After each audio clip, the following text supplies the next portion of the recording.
Hello दोस्तों, the trading channel India में आपका स्वागत है।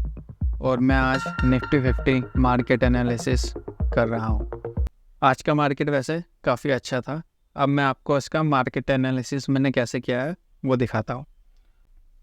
ये देखिए, मार्केट एनालिसिस में आपको अब पता लगेगा कि आज मार्केट कैसा रहा और आप कहाँ पर एंट्री ले सकते थे और कहाँ पर आप अपना प्रॉफिट बुक कर सकते थे। ठीक है।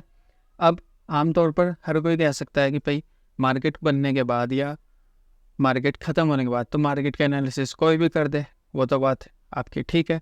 लेकिन मार्केट को इस तरीके से ऑब्जर्व करें, बार बाय बार ऑब्जर्व करें। मतलब ये जो कैंडल है, हर एक कैंडल स्टिक्स पे इसको मार्केट को ऑब्जर्व करें कि भाई इसमें अब क्या हो रहा है, अब क्या हो रहा है और अब क्या हो सकता है। ये प्रोबेबिलिटी का गेम है और इसमें आपको जितनी ज़्यादा नॉलेज हो उतना आपके लिए अच्छा है। तो मैं आमतौर पे आपको यहाँ पे मार्केट एनालिसिस में दिख रहा होगा कि मैंने एक EMA सेटअप है मेरा, ठीक है। और मैं कैंडल स्टिक्स और रेजिस्टेंस और सपोर्ट पर बहुत ज़्यादा ध्यान देता हूँ। तो ये मार्केट एनालिसिस के अकॉर्डिंग, जैसे मार्केट ये ओपन लिखा है, मार्केट यहाँ से ओपन हुआ, फिर ये मार्केट यहाँ से ऊपर गया, ठीक है। अब ये रेजिस्टेंस जोन पीछे से आ रहा है, तो अब ये यहाँ पे रेजिस्टेंस लिया इसने, ठीक है। फिर दूसरी कैंडल बनी, उसने रेजिस्टेंस ना वो ऊपर ना जाकर रेजिस्टेंस लिया रेड कैंडल ने, और फिर ये नीचे आई। अब इस कैंडल को आप क्या कहोगे? इस कैंडल को आप कह सकते हैं इवनिंग स्टार, हो सकता है। लेकिन यहाँ पे जैसे रेजिस्टेंस से नीचे गिरी है मार्केट, तो हम इस पर एंट्री इसलिए बना सकते हैं, एक तो मार्केट रेजिस्टेंस से गिरी है, ऊपर से ये इवनिंग स्टार है। तो जो भी कैंडल स्टिक्स रेजिस्टेंस जोन और सपोर्ट जोन पर बनते हैं तो वे 99% काम करते हैं। ये सपोर्ट जोन भी पीछे से बना हुआ है। मार्केट जैसे अप ट्रेंड में था, अब डाउन ट्रेंड में जा रहा है कंसोलिडेशन के बाद, तो हमको सबसे पहले रेजिस्टेंस जोन और सपोर्ट जोन का मेन ध्यान रखना चाहिए। अब ये एरिया ऑफ कॉन्फ्लुएंस, ये मैंने एरिया ऑफ कॉन्फ्लुएंस का मतलब होता है, जैसे अब आप इस मार्केट में देख रहे होंगे कि ये मार्केट यहाँ से गिरी, ठीक है। अब ये ऊपर गई तो इसने पुल बैक लिया। अब ये पुल बैक कहाँ पर ले रहा है? ये एक एरिया है, ये पीछे से आ रहा है एरिया, ये कॉन्फ्लुएंस हम उसको कहते हैं। जब मार्केट इस पे आगे या तो ऊपर जाए या नीचे जाए, लेकिन पुल बैक के साथ, यानी या तो सपोर्ट ले या रेजिस्टेंस ले इस एरिया से। तो ये एरिया पीछे से ही आ रहा है, तो मैंने इसको मार्क किया हुआ था। तो अब आप देखेंगे जैसे यहाँ पे फर्स्ट एंट्री मिली इवनिंग स्टार, ये सपोर्ट जोन तक गया। अब सपोर्ट जोन पे भी आप प्रॉफिट बुक कर सकते हैं। वो कैसे? सपोर्ट जोन पर यहाँ पर ये डोजी बना दिया इसने। डोजी का मतलब होता है भाई, मैं तो डोजी का साफ साफ मतलब ये समझता हूँ कि अगर डोजी कैंडल दिखता है मेरी ट्रेड के अंदर तो मैं वहाँ पे प्रॉफिट बुक कर लूँगा। तो डोजी यहाँ पे बना, तो डोजी से फिर ये ग्रीन कैंडल बना, यहाँ पे आप देख रहे हैं। तो ग्रीन कैंडल जैसे ये बना है, तो इसका क्या मतलब हुआ कि भाई मार्केट डोजी बनता है तो हम ये समझते हैं कि भाई मार्केट यहाँ से रिवर्स हो सकता है। अब ये सपोर्ट जोन पीछे से आ रहा है, इसका मतलब ये सपोर्ट जोन काफ़ी बढ़िया सपोर्ट जोन है।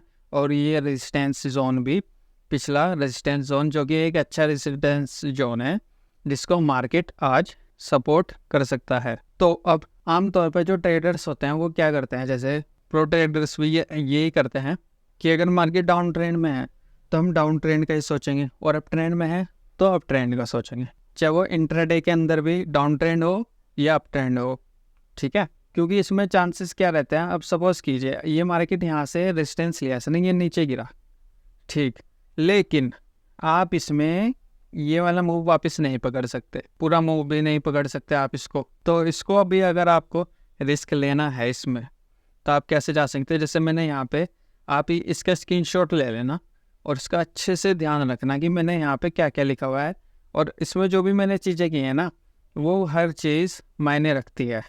आपको भी ये चीज़ पसंद आएगी, इसको प्रैक्टिस करना, आप देखना कि ये जो मैं यहाँ पे एनालिसिस किया हूँ ये सही है। अब ये bullish engulfing at the rate support लिखा है, इसका मतलब बुलिश इनगल्फिंग एट सपोर्ट, मतलब सपोर्ट पे बुलिश इनगल्फिंग कैंडल बन रही है। अब ये यहाँ पे डोजी बना, इसने रिवर्स कर दिया, फिर क्या हुआ, फिर 2 कैंडल रेड बनी। इसका मतलब हो सकता है कि मार्केट नीचे जाए, लेकिन ये नीचे न जाके ये बहुत बढ़िया सपोर्ट था। तो यहाँ पे इसने जैसे ये ग्रीन कैंडल बनाया, ग्रीन कैंडल ये इसने इतना बड़ा बनाया कि इसने पिछले 3 कैंडल को भी इनगल्फ कर लिया।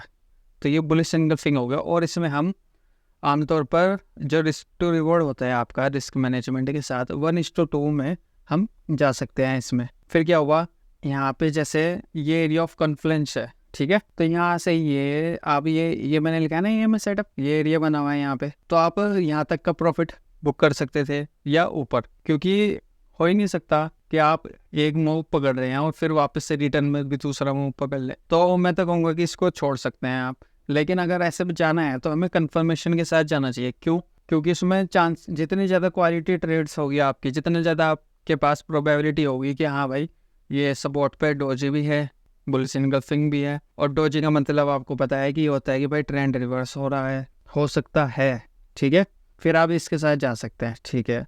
और ये EMA सेटअप है मेरा, तो ये 915 है, आप लोग जानते होंगे उनको, मयंक सर को, उनका EMA सेटअप है, मैं इसको फॉलो करता हूँ, मुझे अच्छा लगा है। वैसे मैंने घनश्याम सर से भी सीखा है, बहुत कुछ सीखा है उनसे। तो अब देखिए आप, ये कॉन्फ्लुएंस एरिया जो है ना, इस पर भी ये पुल, ये हो गया ऊपर, ये यहाँ पे आया, पुल बैक है ये छोटा, फिर ये ऊपर गया, फिर ये बड़ा पुल बैक लिया इसने। अब आप ये फीब है, इसके 23% लेवल को ये पुल बैक ले रहा है, फिर ये ऊपर गया।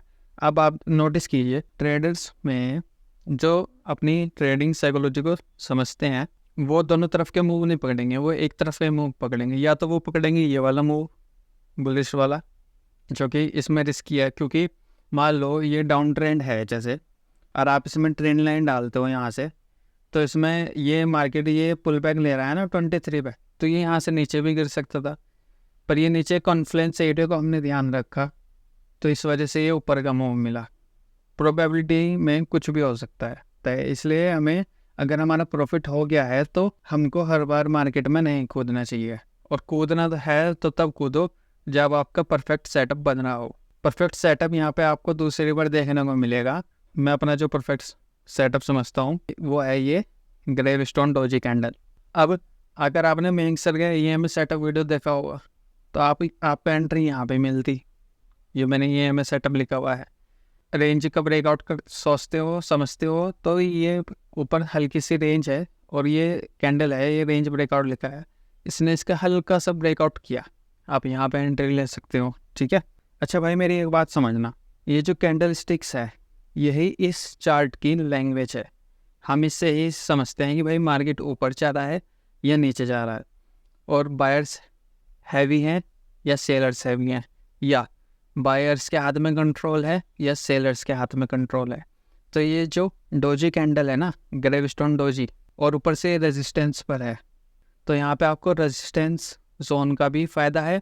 ऊपर से ग्रेवस्टोन डोजी का मतलब होता है साफ साफ, अगर ये रेजिस्टेंस पर बनता है तो इसका मतलब ये होता है कि मार्केट वहाँ से रिवर्स होएगा, क्योंकि वहाँ पे पहले बायर्स जा रहे थे, फिर बायर्स के बाद वहाँ पे सेलर्स अचानक से आ गए, और वो जो ओपनिंग प्राइस था वही क्लोजिंग प्राइस हो गया, फिर वहाँ से मार्केट गिरना शुरू हुआ। अब देखिए आप, ये पिछला सपोर्ट था तो मार्केट वहीं तक आया है, और वो भी कहाँ से, जैसे ये एरिया ऑफ कॉन्फ्लुएंस है ना, अब मार्केट गिर रहा है, तो मार्केट जैसे गिर रहा है ना, तो ये एरिया ऑफ कॉन्फ्लुएंस से नीचे आएगा, फिर पुल बैक लेके नीचे आ रहा है, देखो रेजिस्टेंस लिया इसने यहाँ से एरिया ऑफ कॉन्फ्लुएंस से, बल्कि जब ये बुलिश एंगल्फिंग से ऊपर गया तो फिर इसने वहाँ पे पुल बैक किया, मतलब सपोर्ट का काम किया एरिया ऑफ कॉन्फ्लुएंस ने।